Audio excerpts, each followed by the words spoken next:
the recording button. So for those who registered but couldn't attend today, I think we'll keep things pretty casual since there's just a couple of us joining so far. And so if you are on mute, but you're able to go off mute, we're gonna do a little round robin and just introduce who we are to start. And we also thought it would be interesting to hear what civic related thing or activity you are most excited about right now. So I will let people ponder that for a minute or two. And by excited, I'm hoping it's with like a sense of positive excitement as opposed to trepidation. So what civic related activity or thing are you most excited about right now? And I'll go first to kick off. I'm Katie Giles. I'm the Strategic Initiatives Project Officer for the Democratic Knowledge Project at Harvard University. And I'm one of the presenters today. And the thing that I am most excited about is I'm a registered voter in Boston. And for the first time ever, you can early vote at Fenway Park this weekend. Mm-hmm. So I'm hoping to take my two guys, I have a 4-year-old and a 7-ish-year-old, to Fenway this weekend to do early voting. And I feel like that's like a potentially once in a lifetime opportunity that they're going to be pretty excited about. Very exciting. Yeah. Michael, do you want to go next? Sure. I'm Michael Blau. I'm the Senior Manager for Partnerships and Engagement with the Democratic Knowledge Project. I've been working with the Edmund J. Saffer Center for Ethics at Harvard for a few years now. And so thanks for joining us. Thanks for your time. I'm also, we have you not outnumbered, but we're at least man-to-man defense here with our team today. But we're excited to be with you today. I'm really excited that there is voting happening right now, and that I'm really excited. I'm from Michigan originally, and in 2018 we passed a referendum on a whole bunch of great voting accessibility policies. So registration's open until day of. Early voting is the first thing. That's the first time that's happened in Michigan. So people can vote and are voting right now at their county clerk. So it's a high energy time and you can do it all right now. So that's really fun, and it's able to connect with young people too. So exciting. Abhishek?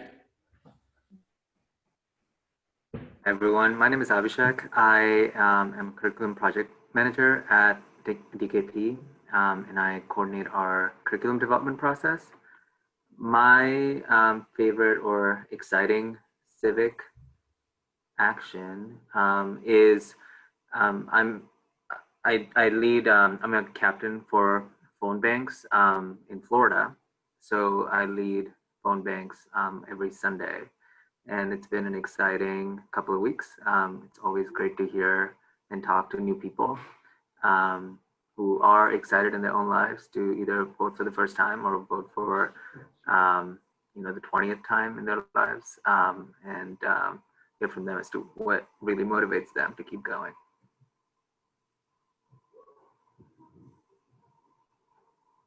Great. Gorman? Sure. Sure. Hi, I'm Gorman Lee. Not only am I the co-chair for the Northeast Regional Virtual Conference for the Social Studies, thank you, welcome. I'm also the Director of Social Studies for the Braintree Public Schools, K-12. I mean, for me right now, one of the great things or the exciting things is trying to create opportunities with our students at elementary, middle, and high school.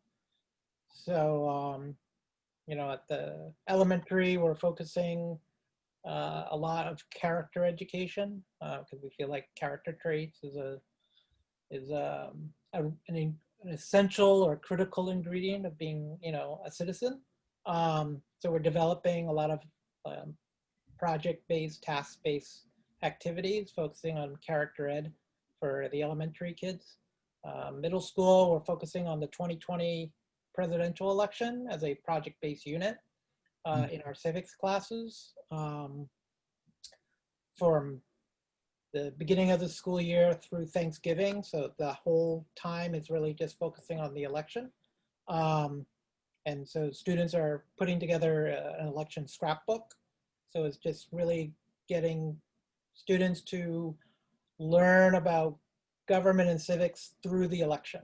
So it's actually looking at it in a more practical look at civics. And at the high school, we're focusing on redesigning our US history and our world history curriculum by trying to immerse themes and standards in civics through our other courses. So that's, I think exciting, trying to expand civic mindedness in our curriculum. Great. Great. Kate? And Heidi, if you just joined us, we're just introducing ourselves and saying one thing that we're excited about civically right now, if there's something civically that is exciting. Great. Hi, I'm Kate Sulis. I direct the Religion and Education Collaborative and the Massachusetts 3Rs Project, which both focus on religious literacy education and promoting the academic study of religion in public schools. And I'm excited about a number of kind of collaborations that are happening in that world across the education sector and other sectors, which is exciting. And I'm also excited about the prospect of ranked choice voting. My family lives in Maine, where they've had ranked choice voting for a while. So having that potentially pass in Massachusetts would be awesome. Cool. Cool. Thanks. Dr. Hebert, maybe I said that wrong, but. Hi. So it's, Dr. Cheryl Hebert. Hi, everyone. So I'm here tonight basically because I'm fascinated by this project, the Democratic Knowledge Project. I've looked into it a little bit. I think it's so exciting. In fact, I would love to be involved even as a volunteer if there's anything available like that. But essentially I'm here because I've spent the last 23 years of my life teaching high school students in developing curriculum in English and history and psychology and literacy.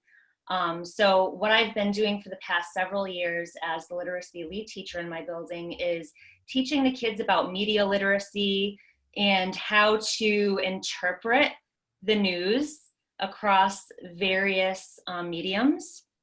So in terms of social media, print news, television news, things like vlogs and podcasts, and really listening and critically thinking about how they can discern fact from opinion and how to validate information. So it's been very rewarding working on that with them. It's very eye-opening for the kids, and it's important to me because I feel that there are a lot of adults out there who vote and don't really have the right information all the time and they sort of vote against themselves because of that. So it's been very rewarding in that sense. But the thing I'm really excited about right now is how many people are getting involved in demonstrations and really making their voices heard, through going to marches and rallies and things of that nature. So it's nice to see people really participating in the civic life and trying to make a difference. And Dr. Hebert, which district or school are you with? Greater New Bedford. Okay. Great. All right. I think we may have lost Heidi too. It looked like she was not able to connect to the audio, so maybe she'll pump back in. Yeah, we'll keep an eye out. I'm going to go ahead and put our website in the chat, and I'm going to share my slides, and Katie is going to run us through what we're up to. And feel free to use the chat box at any time. I'm going to continue to put some resources in there, just so you know. All right, Katie. Yeah. So especially because we're a small group, but we want to make sure we answer questions or talk about things that folks here are interested in. So feel free to drop it in the chat. Michael, I'll just click like next slide when I'm ready. Does that make sense? Okay. Can you advance the slides? I can. I'm viewing your screen, so you have to advance them. Yeah, right. Yeah, okay. Do you want to go back one more? Sorry. Sure. Yeah. Maybe not. All right, great. So we're going to be focusing on our initiative called the Democratic Knowledge Project today and giving you all some background about what we're doing, as well as sharing some resources and opportunities we have for connecting with us and using some of our materials and sort of our framework and perspective on how we're trying to innovate in the field of civic education. Next slide, Michael. So we are based at Harvard University, actually at the Edmund J. Safra Center for Ethics, which is a cross-faculty, cross-school initiative that Danielle Allen, who's a Harvard University professor, heads up. And this initiative at the Safra Center is what we call a K through 16 civic education provider. So K through 12 is, for kids ages 5 to 18 in the school systems, and then we think about 13 through 16 as higher education university settings. And we create curriculum development resources, professional development resources and opportunities for educators, assessments, tools, and services, all in support for education for constitutional democracy. Our vision is that with high quality civics curriculum and pedagogy, a majority of the population, or a supermajority, at least 67%, will believe that democracy is essential and feel confident in having the knowledge and skills they need to participate. We've seen that historically the generation, like the millennial generation right now, doesn't believe democracy is essential at the same levels as previous generations, like generations from World War II or in the past. So we're looking to rebuild the population here believing that democracy is essential. And go back to that. Yep. Key to that is the motivation that people want to have democracy, that they know what it means and how they can be involved, and they feel like they have the necessary skills to do that. So we pursue deeper civic education, which many of us are hearing that term through DESE, through researchers at Harvard who published a book last year.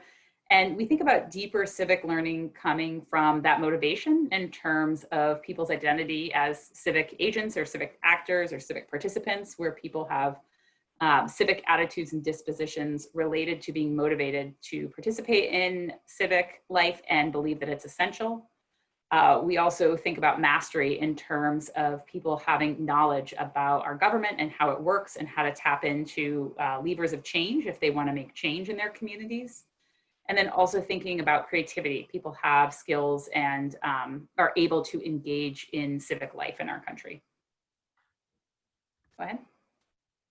So as I mentioned, Danielle Allen, who's a Harvard University professor, is the director of both the Edmund J. Safra Center for Ethics, as well as the Democratic Knowledge Project. And I operate under her thought leadership as sort of our operational and administrative lead.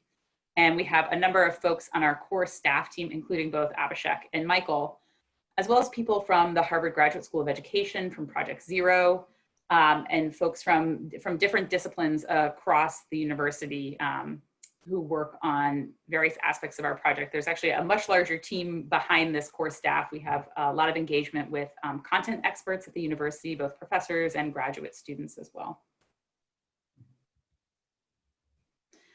So we work in a number of different, we call them buckets of work. So we're developing curriculum both in civics and in ethics in the K through 16 space, as well as frameworks to support the success of those curriculum.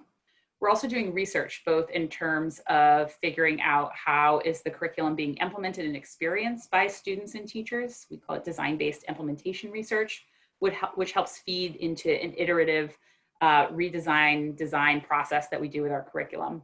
We're also conducting efficacy research to try to look at what works to impact student learning.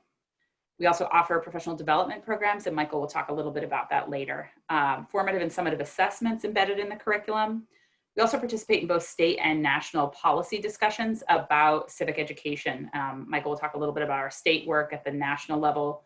We're both working with Civics Now, which is a national coalition of organizations, as well as with a team that's funded by the National Endowment for the Humanities and the U.S. Department of Education to create a roadmap for civics education K through 12. And then finally, we like to publish our research findings, both for research audiences as well as for practitioner audiences. So I'm going to turn it to Abhishek now to talk about our curriculum and our framework. Great. So I'll focus on our grade 8 curriculum called Civic Engagement and Democracy. And the big aim is to bring together both the core disciplinary knowledge with the perspective to engage students in identifying issues that are important to them, and also how to think of themselves as civic agents. So this relates to the idea of deeper civic learning that Katie just walked you through. Our focus is on political institutions and history, and how and why institutions and government developed and evolved over time, how individuals have exercised their rights and civic responsibilities, as well as some foundational documents like the Constitution, Bill of Rights, and the Declaration of Independence. We co-created this curriculum in partnership with the Cambridge Public Schools. It is a year-long curriculum, and it's divided into separate units, and we'll look at them in the next slide. We're aligned with the state standards that were introduced or revised in 2018. And the focus is on providing 8th graders an authentic experience in what it takes to be a civic participant that possesses critical thinking skills and a thorough understanding of the foundations and working of government in the United States. So next slide. So here you can see our graded curriculum is divided into 6 units, and each unit builds on each other. We start with helping students to identify their own identity, their set of values, and the agency that they have, and how they can activate it.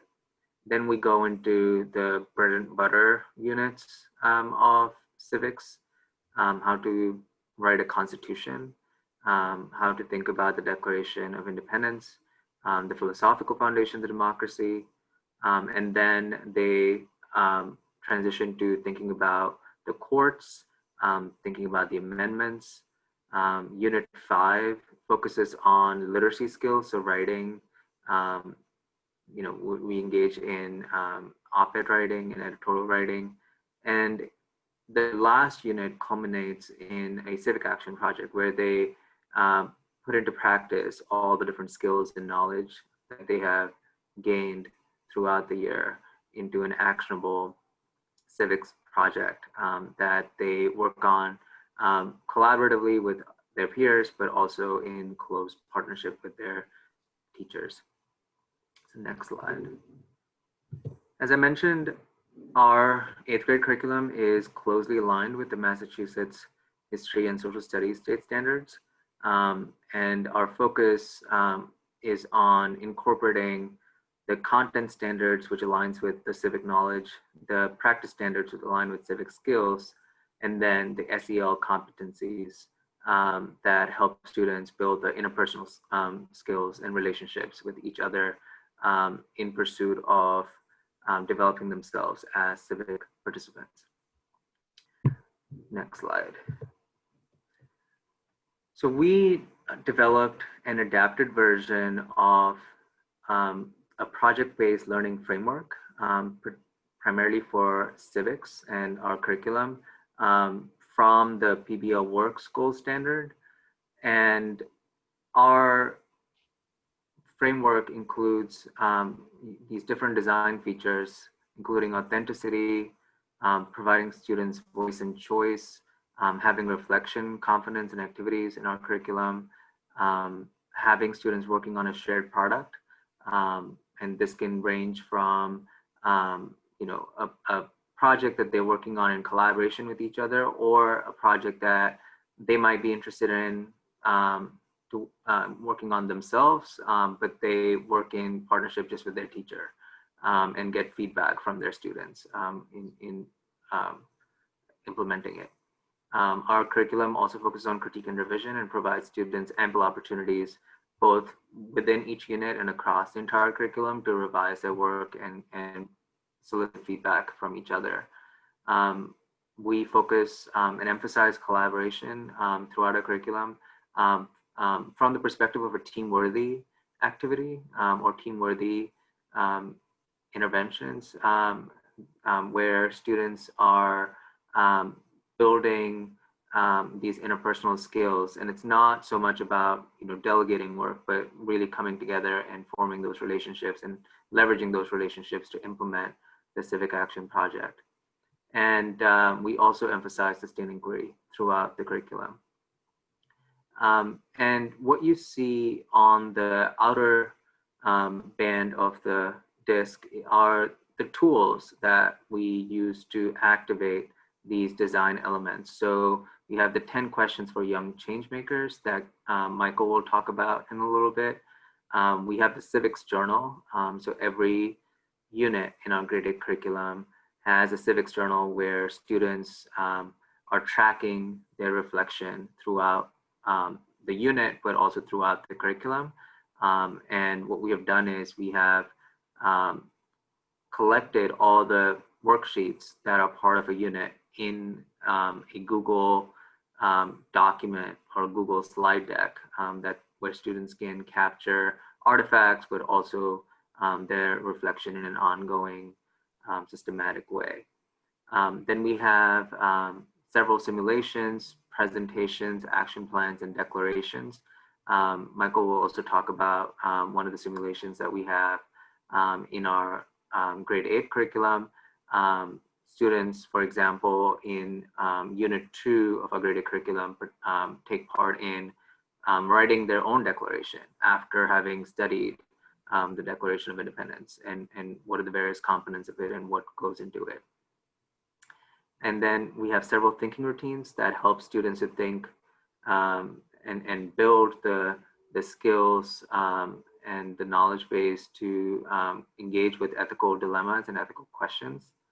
And then lastly, we have the essential questions. So each unit has a set of essential questions that drive the overall purpose of the unit. And then we use the understanding by design model and the UBDs as a way to structure our entire curriculum. And the goal of utilizing a project-based model is to really offer students authentic experiences through a set of authentic roles that they can engage in and really activate the skills and the content knowledge that they're gaining from our curriculum. So next slide. Our approach is, as I mentioned, authentic and informed. We have a set of authentic learning experiences that come from active learning pedagogies, including the project-based learning. And for the last 10 years, DKP has been developing resources that integrate content-oriented civic knowledge approaches and action civic approaches. 10 Questions for Changemakers framework supports the development of young people into equitable, effective, and self-protective civic agents. It incorporates learning about the philosophical foundations of democracy and political institutions. And we have a successful curriculum design model in partnership with the Cambridge Schools District that links the content experts with master teachers and curriculum creators and builds this collaborative and iterative process that is indicative of a successful curriculum development process. And then lastly, a successful adoption of innovative curricula requires high quality professional development and ongoing participation in a community of practice. And Michael will talk more about our professional development offerings and our community of practice in general. Next slide. So to sum it up, our overall approach is to integrate the disciplinary mastery of traditional civics content with the agency-oriented approaches like the project-based curriculum model to civics education that is grounded in a diversity of perspectives. One of the key goals of the revised history and social studies state standards was offering students this diversity of examples of change makers and of perspectives that they may not have come in contact with, but could really influence and inform their development of themselves as a civic participant in our democracy. So next slide. So one of the key tools that we use is the Changemaker Biographies. In every unit, there's a central changemaker role that students step into. It's an authentic role. So for example, in Unit 1, it is the role of a community participant. So even if you don't have a formal role in a particular society, you're still a community participant, regardless of you being a citizen or non-citizen. And what can you do as a participant in a community? What levers do you have access to? How can you develop yourself and learn about your own identity and reflect on that so that you can leverage your own story to move people from inertia to action. And these roles and these examples of change makers, everything from Prince Hall and Benjamin Franklin and Abigail Adams to more contemporary examples like Dolores Huerta, Phyllis Schlafly, Bayard Rustin. So it also spans the ideological spectrum and just reflects the diversity of the United States and provides students windows into what change can look like from the perspective of people who have actually enacted it in the United States. And I'll pass it on to Michael to give you some concrete examples of the offerings that we have at DKP. Yeah, thanks. So we've come up with this approach, and we've developed this civic education organization, and we've piloted things, which I can say more about that in a minute. But obviously, given the situation, I'm sure people are interested in knowing what our works look like in the times of COVID, and what kind of online adaptations we've been able to make. So I'll speak to a little bit about the online resources that we have that follow and are really integral parts of the approach that Abhishek laid out. But when COVID broke in spring, we were actually piloting with about 15 teachers, our 8th grade year-long civics curriculum. And we weren't able to get to the in-person content that we had constructed for specifically Unit 6, our last unit, which is around the student-led civics project, which I can say more about in a sec. But what we did is adapt that unit and the student-led civics project to an online offering called the Civic Action Student Workbook. And that is a student-friendly Google site. It's very navigable. It allows students to go through our framework for the 10 questions, which I'll show you in a few slides. That's something that's open and available. And if I dropped the link for our website in the chat box. So if you were to go to our tab on our resources and go to remote and hybrid resources, you'll find these two elements there. Another thing that is kind of hot off the press is a mini unit on the election. Obviously, there's a lot of energy, as a couple of you noted. There's a lot of energy around the election and a lot of energy around teaching the election. So we've created a mini unit that is on our website now too. Again, undergirded by the approaches that Abhishek was able to lay out for you. One of the other big remote learning or hybrid learning tools that we've constructed over the last many years, I think this is its 6th year almost now in development, but is a interactive graphic novel or an adventure game that we've co-developed with Amplify over the last few years. We have the benefit of being directed by Daniel Allen, who's the world's foremost living expert on the Declaration of Independence, and she's written a book you may know called Our Declaration, and she turned that into a video game, which we're piloting with a group of folks. But this is now also available on our website, so you can check this out there as well. But it basically follows along the protagonist, Brianna, who's a free woman young woman of color in the 1770s, as she learns about the grievances that are inside the Declaration of Independence by way of a number of different episodes in the game.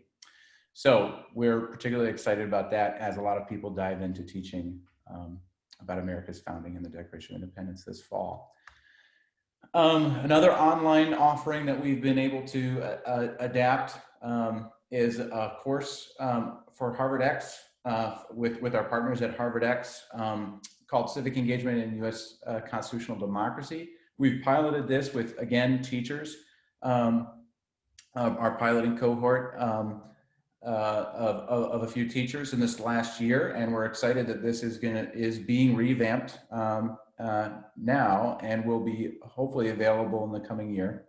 And it is really focused on the concepts and core content of American democratic systems. And so this is a really cool offering that will help educators gain some really crucial content knowledge, because we know not all teachers have had a major in political science before they start teaching civics, for example. So that's really helpful, but it's also helpful for any average citizen or resident to build that knowledge. So that's another offering.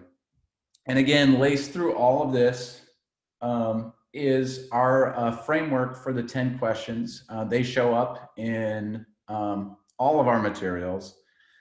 And the 10 questions for young changemakers is a result of a lot of deep research over the last decade, really, with the Youth Participatory Politics Research Network. And we've studied the exact order of these questions and what people historically have asked themselves in order to help make change in their communities. And so you'll see those questions on the side. It really starts with, again, follows kind of the approach that Abhishek laid out of authenticity, what matters to me and why, and it builds down all the way to a we concept. How can I find allies? And so this undergirds a lot of what we do, especially when we're talking about student-led civics projects. So student-led civics projects are really a core part of what we do, and we have it embedded, like I said, in our Unit 6, and Abhishek talked about that, and our Civic Action Workbook, the resource that we put together. And because of our work with the 10 questions, we worked with DESE 2 years ago, along with Generation Citizen, to help come up with a guidebook and kind of lay out these stages for what a high quality student-led civics project looks like. And you'll notice that our 10 questions really follow these stages. So those stages are, and again, this is part of the legislation that Abhishek mentioned from 2018 that required a student-led civics project to be completed in the 8th grade and then once in high school grades. And so these 6 stages of a high quality project include examining self and civic identity. You'll notice that in our framework that you notice, and you'll notice it in our 10 questions. Selecting or identifying an issue to work on, either that could be an individual, group, or class focused issue or project. Researching and investigating, again, kind of connects with our project-based learning framework. And developing an action plan, taking action actually, and then reflecting and showcasing that product. And so those are mirrored in our approach. And you'll find this, I think DESE just updated this student-led civics project guidebook. And there's a link for it in these slides, and you can visit that there. But we've helped develop that, and we've helped our 8th grade social studies teachers and civics teachers implement their own student-led civics projects, both remotely and in person. This year, probably again remotely. But we've also provided supports for other teaching networks and educators to do this at the high school level. So generally, we've helped and partner with a number of different districts, Pittsfield, North Middlesex, North Andover is a pilot of ours, Central Berkshire. We've partnered with their districts in order to help support their professional learning and implementation of student-led civics projects. So that's something that we've done a lot of work with, especially with the 10 questions, and a good focus on the 10 question. We've brought this virtually, and so I'll just note that there's a number of different ways bulleted here in which we can engage with districts and with your educators to help support their learning around these concepts and pedagogies, and also providing them with crucial and freely available resources for teaching student-led civics and high-quality civics materials in general. And so here's our community of practice that we've referenced and heard a lot about. You'll see a screenshot of us doing our kind of launch event, Institute, this summer. We have about 31 teachers that we're working with in 13 different districts, a slightly larger group than what we had last year. But we've developed, like Abhishek outlined, a 6-unit curriculum for the full year for 8th grade civics. And we're reaching about 2,000 students this year with that slightly revised curriculum this year. And that revision is super important and lends itself to our idea of really co-designing curriculum and materials and adapting our resources with teachers and experts, practitioners, people on the ground. And so we've had a lot of really wonderful sessions of feedback through our design-based implementation research, and we've been able to tweak this year's pilot in really positive ways, especially given the remote nature of our teaching. And then we're going to continue to bring that forward. So we're redesigning already. Abhishek can speak more to that if you have questions about that, but we've already entered into a continuous kind of feedback loop of really connecting with educators as co-designers in our civics curriculum. So a few other things that we're working on. Again, we're K-16, so we have a pretty broad ambit, but a lot of our work is really focused on 8th grade. We've got a lot of really great expertise there, and some really great educators and teacher networks that we're working with there. But we're also working with Cambridge Public Schools in 5th grade, 7th grade, and then we've done numerous standalone workshops as far as professional development goes with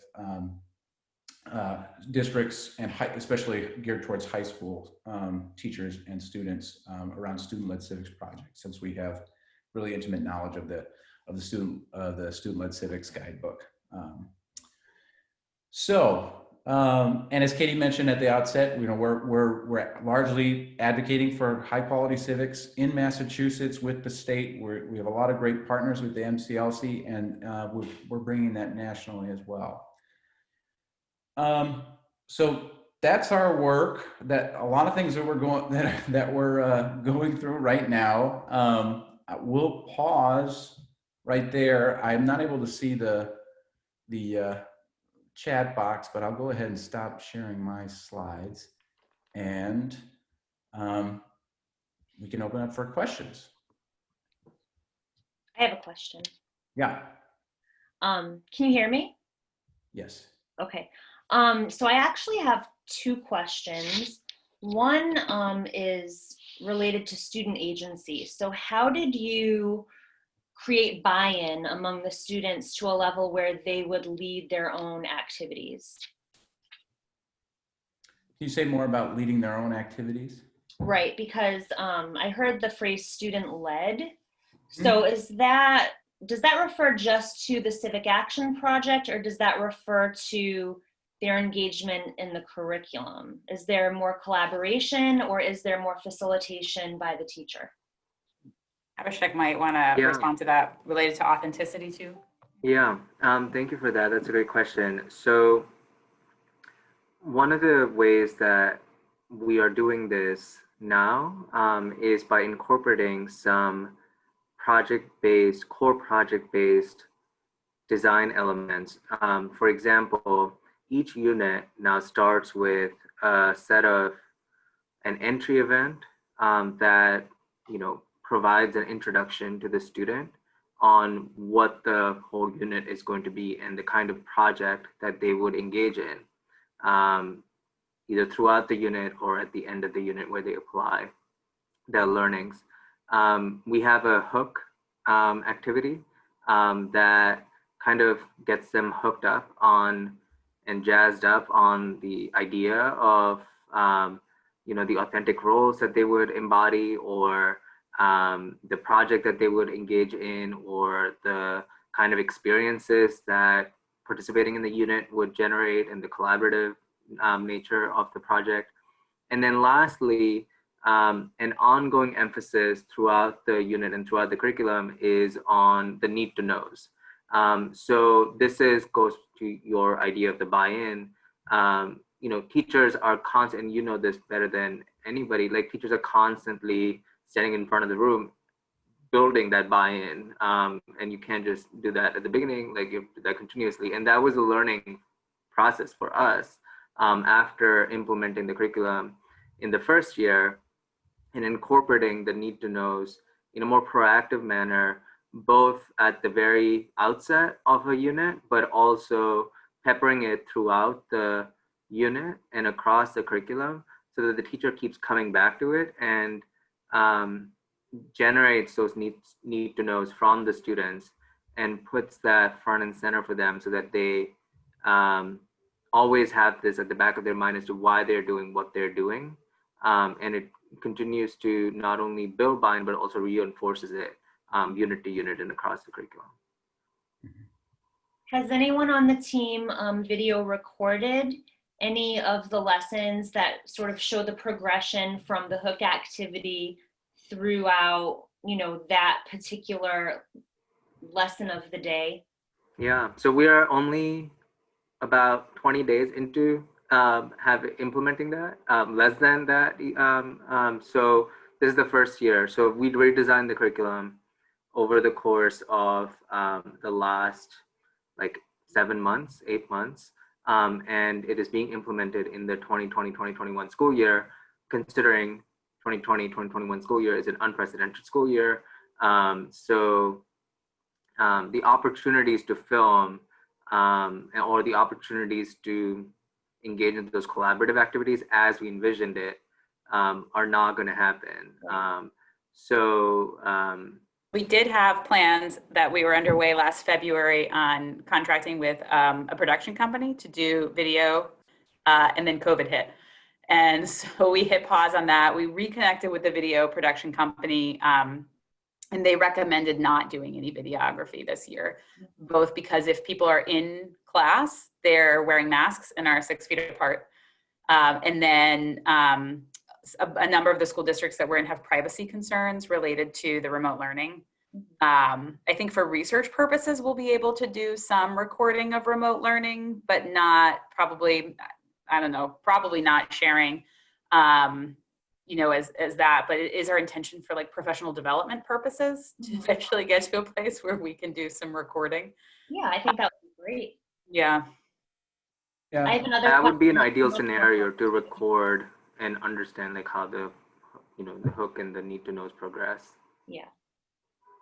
So I heard some stirrings and some rumors last winter that DESE was thinking about making civics projects a curriculum requirement in high school.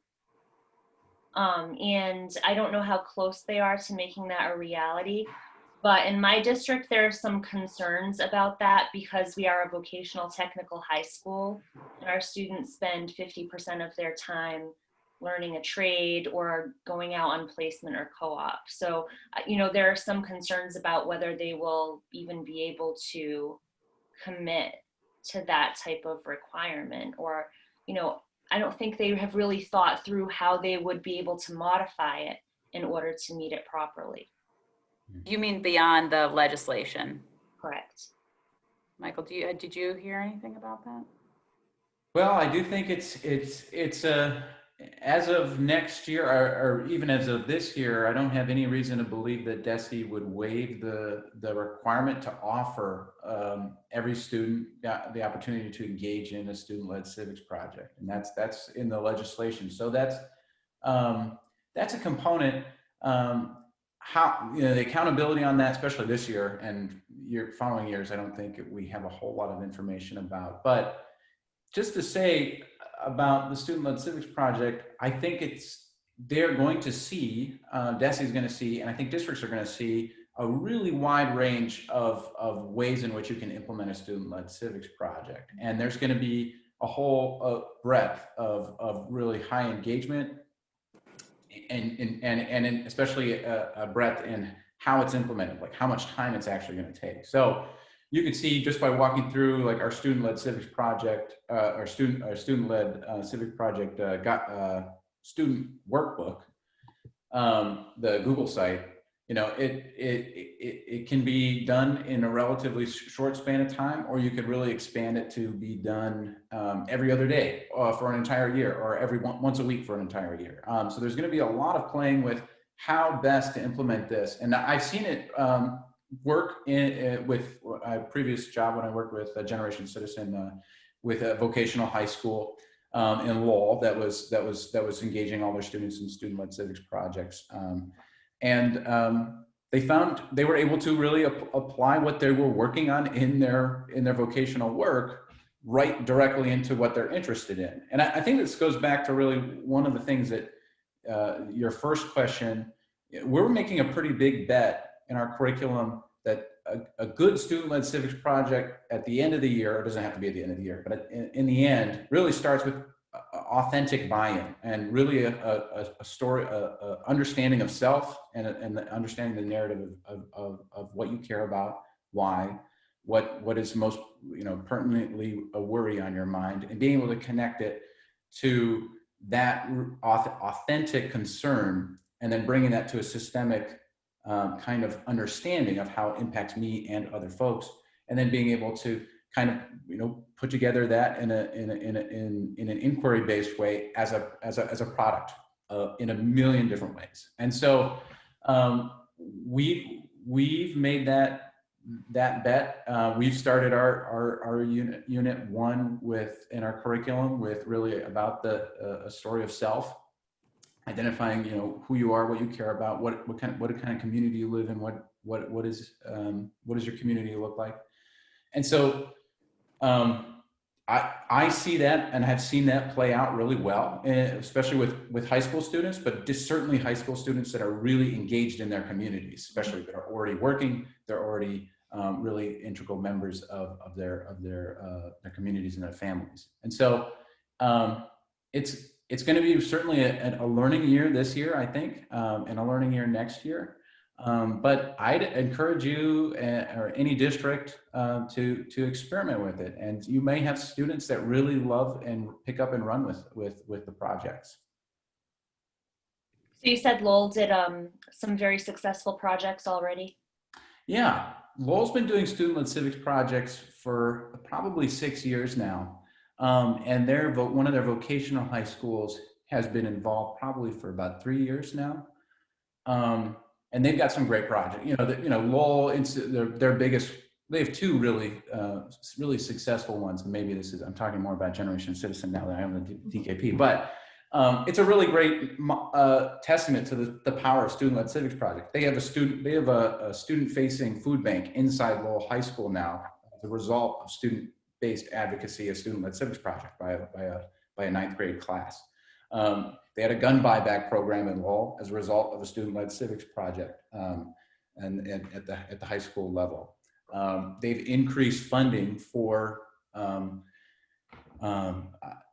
opioid epidemic education from their public health services in Lowell, and that increase in funding was a project at the vocational high school by a group of students. So there's a lot of really great success, and it can look a lot of different ways. And not all these, in the last 6 years, they've done probably hundreds of projects, most of which do not result in an outcome like that as a policy success. But students certainly, through the inquiry process and learning about issues and connecting the issues that they encounter in their everyday life with something systemic, they're able to learn a great deal. And that's really the goal. Okay. Thank you so much. That sounds amazing. It sounds like there's so much variety to what they could do that there's really no reason they wouldn't be able to complete something. Right. And if you look at the guidebook is super broad, right? Like I laid out those 6 stages of what a high quality project would look like, but that's really just kind of an arc of what you would want to expose students to, but how they navigate that could look a million different ways. And it should look different with each student or each group or each class. Could you talk a little bit about that process of the assessment aspect of the project? I think some teachers, as they're looking into kickstarting a civics, a student-led, nonpartisan civics project, I think one of their big questions is, how do I assess this? How I'm expected to, turn in a certain number of grades, and so you talk a little bit about the backward design process, but maybe elaborate a little bit more in terms of, through your experience with Cambridge so far, how did they get around in determining, acceptable evidence, measuring, student achievement through the project?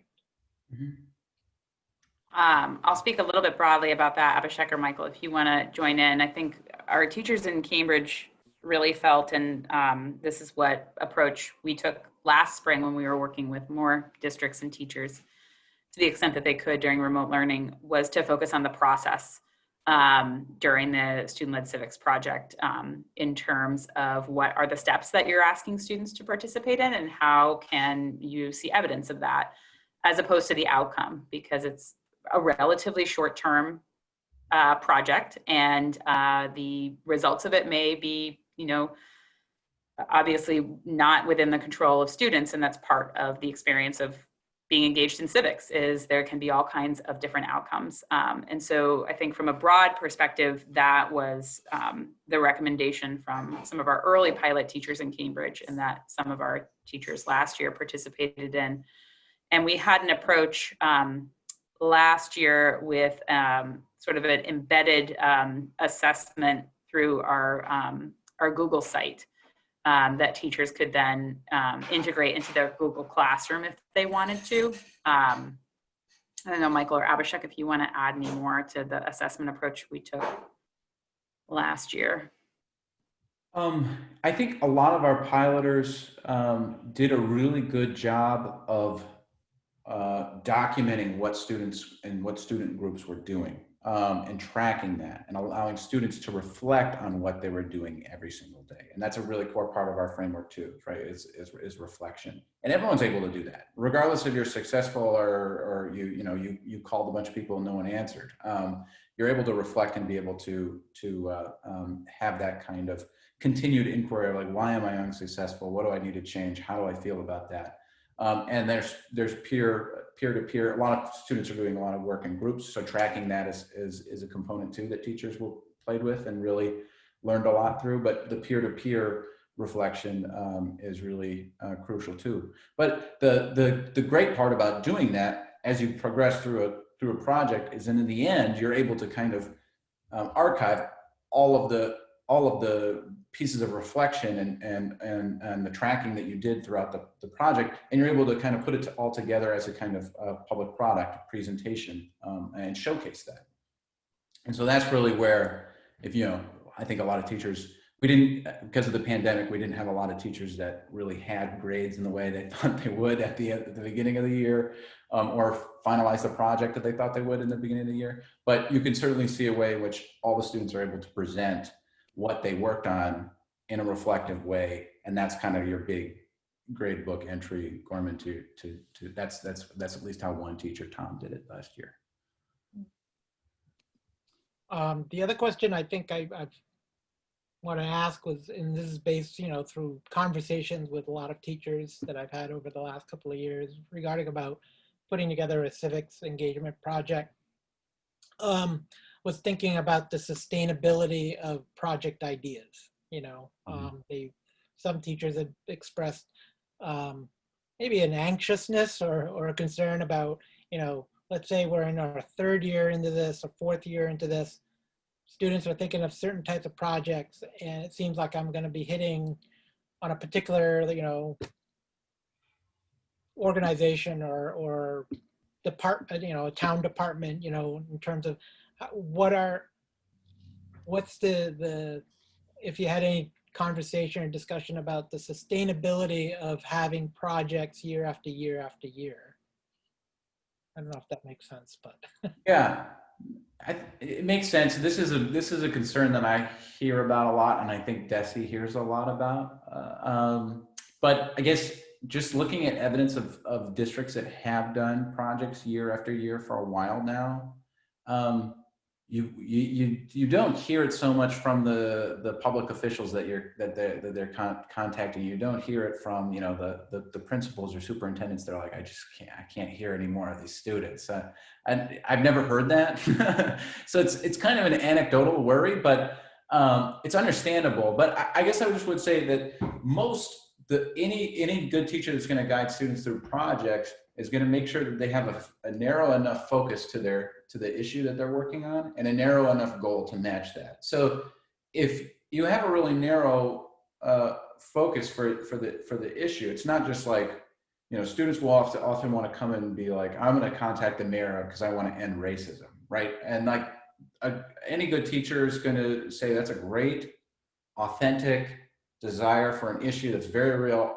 Let's make this a little bit narrower. So like, what do we want to do? So you then bring it down to, hiring practices for social studies teachers at X elementary or high school, right?